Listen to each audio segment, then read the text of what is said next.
জায়গাটা ঠিক করে দিতে পারেন নাই। এটা একটু নিচু, আপনারা জানেন বৃষ্টি হলে এখানে পানি জমে থাকে, এবং উনি এখানে একটা বাউন্ডারি দিয়ে দিবেন অথবা টিনের, তারপরে উনি আমাদেরকে বুঝিয়ে দিবেন। গত 2 মাস আগে দেওয়ার কথা ছিল, উনি এখনো পারেন নাই। তো আমরা এখন ইউজ করতে পারি এই জায়গাটা। আপনারা জানেন এই জায়গাটা আপনারা ব্যাডমিন্টন খেলেন, ভলিবল খেলেন, বাস্কেটবল, আরও অনেক কিছু খেলেছিলেন আপনারা।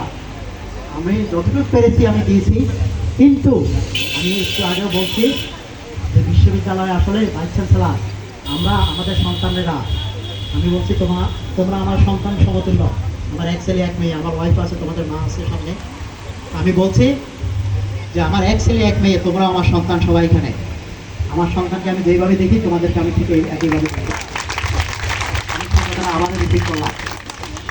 আসলে ছেলেমেয়েরা যখন মা বাবার কাছে চায়, অনেক কিছু চায়, তার সব মা বাবা সবসময় দিতে পারে না। অনেক সময় দেখা যায় যদি বেশি চাওয়ার পরে হয়তো দেখা যায় মা বাবা বাধ্য হয়ে অনেক কিছু অথবা অসৎ পথে যেতে হয়, কিন্তু আমরা সেই পথে আমাদের যাওয়ার কোনো সুযোগ নাই।